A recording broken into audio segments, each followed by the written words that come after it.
quiero agradecer a Jimena y a Ana por este encuentro, por invitarme, pero también por estos encuentros que me parecen imprescindibles, ¿no?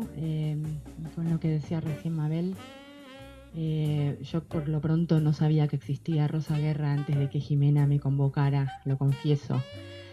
Y sí, uno, digamos, lo que ha escuchado es que las mujeres empiezan a escribir en el siglo XX y la verdad que uno sabe que no. Bueno, Juana Manuela sí, he leído, pero me pareció iluminador, digamos. La novela en sí, eh, quiero decir algunas cosas nomás de lo que me despertó de la novela. Me abrió muchos interrogantes y me interesó relacionarla con el presente. Eh, y me pregunté, le comentaba a Paula, cuando yo no suelo leer los prólogos, cuando entro a una novela, soy ansiosa, voy a la novela, pero lo ojeé un poco y entré. Y me pasó que, digamos, una primera lectura me decepcionó, porque me decepcionó en el sentido de, bueno, mujer, feminista, imaginaba que iba a encarar el tema de otra manera, en el sentido, es una novela que está escrita, en definitiva, con una defensa de valores patriarcales y tradicional, ¿no? Entonces, en ese sentido me decepcionó un poco, pero después empecé a pensar y a releer y llegué a una conclusión que al leer el prólogo de Paula esta mañana, digo, es muy parecida a la conclusión que sacó Paula, que tiene que ver con estrategias de Rosa, ¿no? Me puse, digamos, en la piel de ella en ese momento, como escritora soltera, además es soltera hasta el fin de su vida. Sin embargo, en la novela, la defensa del amor conyugal por sobre todas las cosas, el catolicismo como única posibilidad de redención del cacique Mangorá después de cometer este ataque feroz. A pesar de eso, digo, ¿por qué eligió este tema, no? Ella y al mismo tiempo Eduarda Mansilla, ¿en qué momento histórico del país se pone a pensar en este tema para una novela? Es el momento previo a la campaña del desierto, es un momento donde lo que impera es un discurso indofóbico absolutamente negativo con respecto al indio, y que además hay un esfuerzo en crear esa idea para justificar la campaña posterior, que ya venía haciéndose, pero que se recrudece al fin de siglo. Entonces, bueno, mucho coraje, porque a pesar de que sale peor parado el indio en la novela, digamos, hay una frase que yo tomé de Martínez Estrada que me pareció interesante leer en Muerte y Transfiguración del Martín Fierro, hablando un poco del vacío histórico de las voces de los indios de aquella época, ¿no? Como que siempre se hablaba desde un lugar. Y dice, bueno, tampoco en la historia figura este capítulo, es preciso buscar los materiales en las crónicas de frontera, escritas por amanuenses asalariados por el gobierno, pues son los únicos que se conservan. Allí la conducta del blanco es paliada o puesta en contraste con la del indio, siempre peor. Entonces pensé, bueno, si bien en la novela de Rosa Guerra eh, no se rompe con esta regla porque queda peor parado el indio, porque son los que finalmente atacan y destruyen el pacto que tenían en el fuerte Espíritu Santo los españoles con los timbús, que después creo que Paula va a hablar más de la novela, así que voy a pasar después a otros temas, pero eh, a pesar de eso, encontré pistas, ¿no?, de lectura y además, bueno, no tenía otra manera.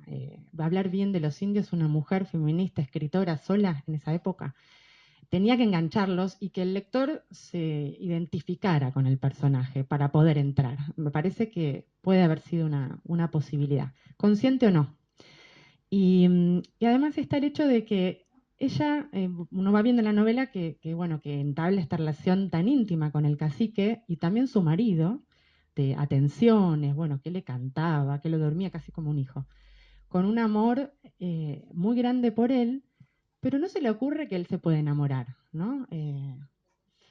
Sí, y digo, ¿es ingenuo o es una negación de su humanidad? O el marido no lo puede ver como un rival porque no es un hombre que puede ser rival de él, ¿no?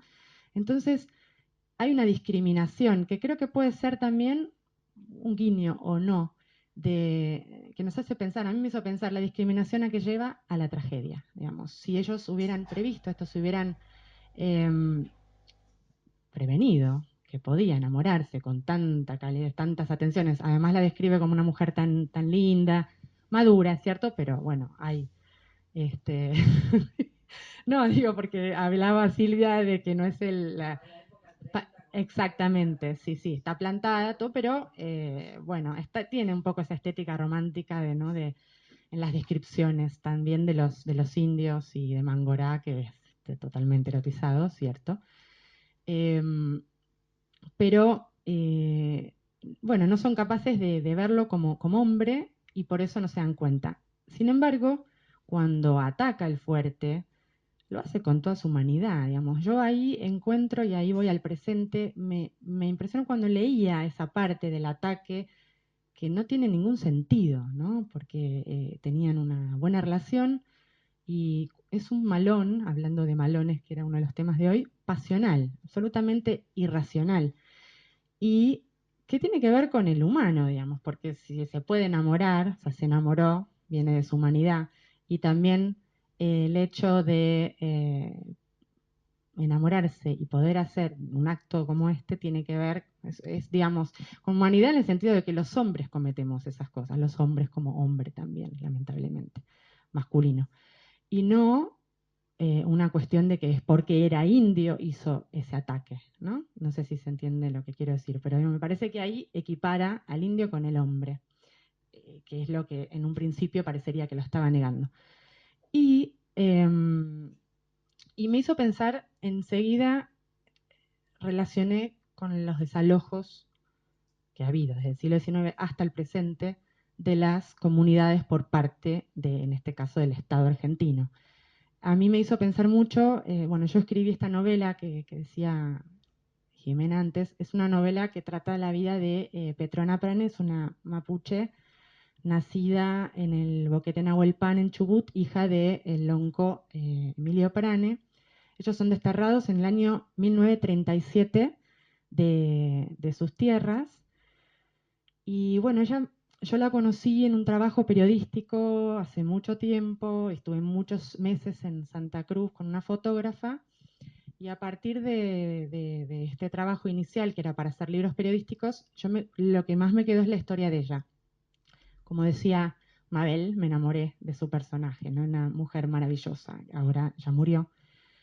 Y, y el episodio del desalojo, que ella era muy chiquita, pero había sido contado, ¿no? De generación en generación, es la memoria oral de la familia, estaban los desalojos anteriores y el desalojo este que era también brutal, salvaje, un incendio, llegaron del ejército con la complicidad de la Dirección General de Tierras, con complicidad de los vecinos que habían estado denunciando falsas cosas sobre ellos, digamos que me pregunto, ¿desde qué punto de vista es racional un desalojo? ¿Por tierra? ¿Por qué? ¿Por dinero? ¿Es lógico? No, no lo es.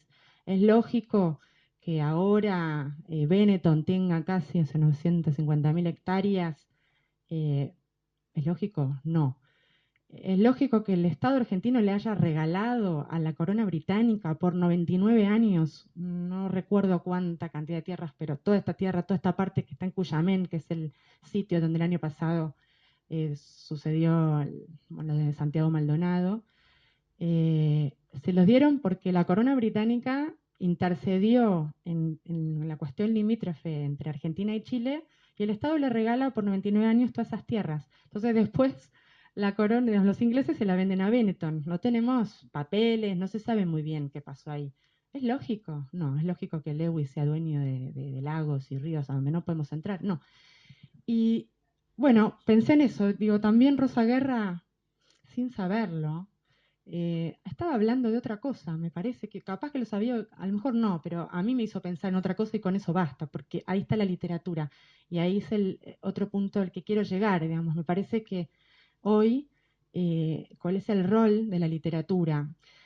Hay una frase que a mí me pareció muy, me hizo, digamos, fue muy reveladora de Levi Strauss, que dice que la antropología es la doncella del colonialismo. A mí, bueno, cuando escribí la novela, me pasó, sobre todo cuando investigué de leer distintas teorías acerca de los mapuches. La teoría a la cual no adherí es la de que los mapuches son invasores chilenos y que por esa razón no pueden reclamar tierras en Argentina, porque en realidad no son argentinos y además sometieron a los indios de acá. Bueno, no tenían fundamento realmente. Yo investigué y fui a fondo con esas teorías. Me pasó algo muy extraño. Al principio de mi trabajo periodístico yo tuve un vínculo breve, pero digamos que me relacioné con un antropólogo que ahora murió, Casamiquela, en realidad yo no sabía nada de él, simplemente un amigo me conectó con él porque quería, dentro del primer libro tenía algunas cuestiones de lenguaje que no manejaba bien y quería que él me ayudara para que quede bien en el libro. Un libro periodístico de fotografía, esos que uno tiene en las mesas de las casas, no profundizaba, pero quería que estuviera bien. Y en un momento me dice, sí, pero Petrona Prane no es mapuche, me dice, su familia es tehuelche, ella es tehuelche. Digo, no, es mapuche. Estuve mucho tiempo con ella, me contó toda su historia, es mapuche, digamos, sus ritos, su lengua, todo su drama. No, bueno, y empezó con una explicación científica de por qué era tehuelche. Y yo, bueno, me entró por un oído, me salió por el otro, escribí el libro, ella es mapuche, ella se siente mapuche, ella es mapuche. Y después me entero que Casamiquela es uno de los antropólogos, y fue, que sostuvieron esta teoría y fue servil a los intereses del Estado, ¿no? Y me cerró un poco y entendí por qué. Bueno, digamos, la idea de que el mapuche era el malo y el tehuelche el bueno, ¿no? Y aquí pasamos al tema de la antinomia entre bueno y malo. Primero el malo, que necesitó el Estado establecer como indio malo para poder someterlo y, digamos, era la única manera de cortar con los tratados que habían hecho los españoles, porque en definitiva los pueblos que quedaban acá habían logrado resistir, ¿no? El Estado argentino inventa una falacia de los pueblos para digamos, poder someterlos, justificarse que quede bien parado y así terminar la conquista. Y después está también la del indio bueno. El indio bueno, así como el gaucho héroe nacional, después, una vez que ya se los había sometido, ya se les habían sacado las tierras, bueno, el indiecito bueno. Entonces me parece interesante que la literatura, creo que es la herramienta y la poesía también, para llegar mucho más a fondo, ¿no? Y trascender estas antinomias y poder llegar a la búsqueda de la verdad que tiene que ver con el hombre y su ser en el mundo. A mí, personalmente, y voy terminando, lo que me fascinó realmente de... Trajo mi suéter. Está bien. No, yo estaba igual antes de empezar, así que sí, sí, sí. Sí. No, tranquila. Me pasó lo mismo y después empezamos a... Bueno, a mí lo que me fascinó más al investigar y al escuchar a Petrona investigar sobre los mapuches fue su lengua, la cosmovisión, su filosofía. Aprendí muchísimo. Y creo que en la novela lo que intenté es transmitir, yo sí me metí en la voz de la mapuche, tenía muchas grabaciones de ella y la novela está contada desde ella, hay dos personajes, tenía cierto miedo con esto, pero bueno, con mucho respeto, y fue bien recibida por los mapuches, que eran los que más me interesaban, ¿no? Y bueno, eso me dejó como tranquila. También por los antropólogos, pero eh, es literatura, eso también tiene que quedar claro, es ficción. Sin embargo, como trabajamos con la verdad, con documentos, hay muchos documentos, había que ser respetuoso, había que tener cuidado. Pero bueno, a lo que quiero llegar es que el lenguaje y la literatura creo que pueden indagar y profundizar más que quizás el periodismo. El periodismo hoy de alguna manera reemplaza a estos antropólogos serviles, ¿no? Lo que pasó el año pasado fue tremendo. Yo la pasé muy mal esos meses con el Santiago, Rafael Nahuel, ver cómo manejaban y manipulaban la información y hablaban como si conocieran todo sin tener idea realmente de lo que estaba pasando Es muy triste, sigue siéndolo, se silencian cosas que están pasando todo el tiempo y siguen sucediendo. Y bueno, y los malones siguen pasando, ¿no? Llegan de noche, a cualquier hora, los agarran, los atan, sin lógica, no hay lógica alguna.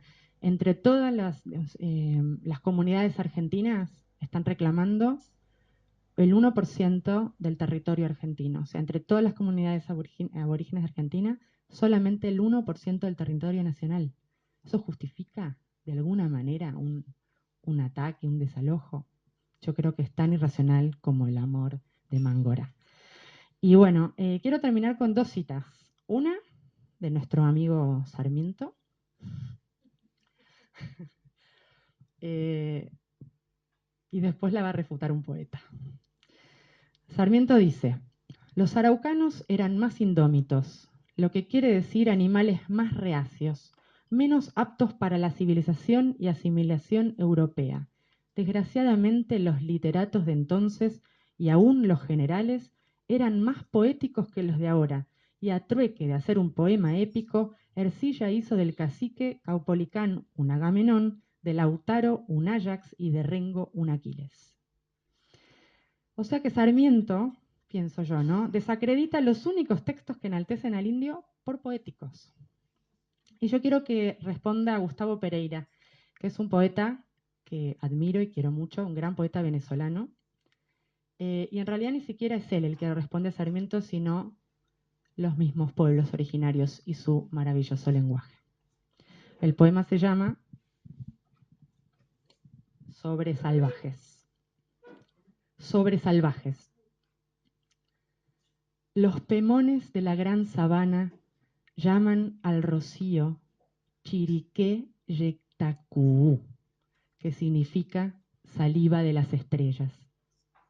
A las lágrimas Enú Parupué, que quiere decir guarapo de los ojos. Y al corazón Yeguán Enapué, semilla del vientre. Los guaraos del delta del Orinoco dicen Mejo Coji, el sol del pecho, para nombrar al alma. Para decir amigo, dicen Ma Jocaraiza, mi otro corazón.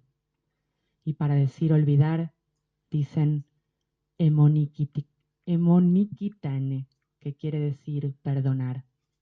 Los muy tontos no saben lo que dicen. Para decir tierra dicen madre, para decir madre dicen ternura, para decir ternura dicen entrega.